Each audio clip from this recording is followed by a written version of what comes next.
Rachel Louise Cooke was studying at San Diego Mesa College in California in 2002. She was on her winter vacation and decided to spend that visiting her parents' home in Georgetown, Texas. She was last seen by family at the home in the early morning hours by her mom, Janet, before she went to work. It's believed that near 9:30 a.m., Rachel left the house for her daily 4-mile run.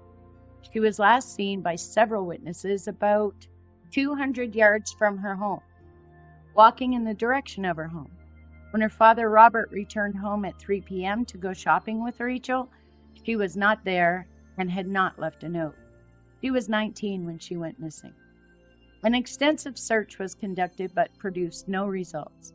There was a male, possibly Native American or Hispanic, in his late teens or early 20s seen talking to a female jogger that might have been Rachel. That was on the morning she vanished.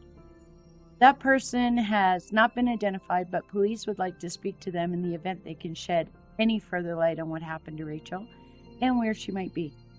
There was also a late model white or blue Chevy Camaro or Pontiac Trans Am with white or blue stripes along the hood and the trunk that was seen in the area at the time she vanished.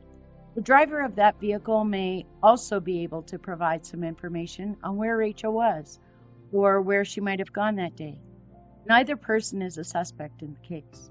The sketches you see are of possible witnesses that police would like to speak to.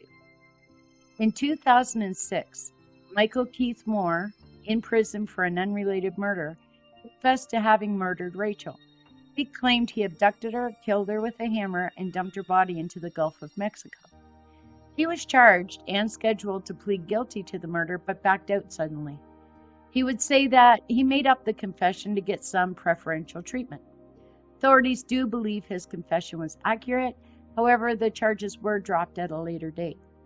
In April 2018, investigators announced that they had located a white Trans Am in Dallas that was linked to 3 people of interest in the case. They were searching the car for evidence and would announce later that there was no useful evidence in the car that they were looking at. So it is possible that a different Trans Am or Camaro was the car spotted in the neighborhood that day. In January 2021, investigators announced that they were searching for a man who might have information in the case. The man may have talked about details in the case to an acquaintance, speaking in the third person. He lived in Georgetown in 2002 and was an acquaintance of Rachel's. They believe he worked in either the cattle or the horse industry. The man has traveled throughout Texas. He is not a suspect, but the sheriffs do want to speak to him. Rachel was wearing a gray running outfit, green sports bra, and Asics running shoes. She was also wearing a yellow Walkman on her arm with sports-style headphones. She had blonde hair with high and low lights added to it. She had blue hazel eyes. She was 5'3" and 115 pounds. She has 2 heart-shaped cherries tattooed on her left shoulder and a black star tattooed on her left foot near her pinky toe. She has multiple ear piercings and a navel piercing. There is a reward of up to $50,000 for information that helps find her. Someone out there knows what happened to Rachel. If you have any information at all, even if you think it's a small bit of information or that it's old or unimportant, please come forward and say what you know. Thank you for listening.